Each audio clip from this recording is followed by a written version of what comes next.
College.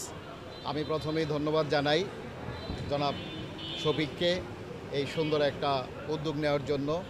আমরা যারা শিক্ষা প্রতিষ্ঠান চালাই তাদের জন্য আসলে এটা একটা বড় ব্যাপার। এখানে শফিপুরটা অনেক বড় একটা জায়গা এবং যেখানে যত্রতত্র এত অপরিচ্ছন্ন, যেদিকে তাকায় সেদিকেই ময়লা।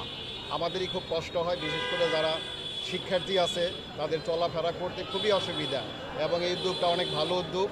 এই উদ্যোগটা আমরা অবশ্যই সহযোগিতা করব। সেই সাথে আমরা চেষ্টা করব এই উদ্যোগ শুধু একা শফিক না, এই অঞ্চলের সকল লোক মিলেমিশে যেন আমরা শফিপুরটাকে অত্যন্ত সুন্দর এবং পরিচ্ছন্ন রাখতে পারি সে আশাবাদ। 9 নম্বর ওয়ার্ড কাউন্সিলর পদপ্রার্থী। আমি যখন দেখলাম শফিপুর 9 নম্বর ওয়ার্ডে যত্রতত্র ময়লা আবর্জনা বিস্তৃত, এজন্য আমি অনেকের উৎসাহ উদ্দীপনায় আমি নিজের উদ্যোগে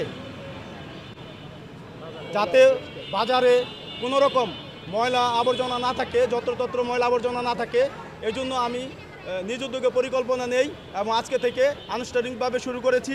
আগামীতে ভবিষ্যতেও এটা অব্যাহত থাকবে, যতদিন না পর্যন্ত এই ময়লা আবর্জনা যত্রতত্র পড়ে থাকবে ততদিন পর্যন্ত এই অভিযান চলমান থাকবে ইনশাল্লাহ।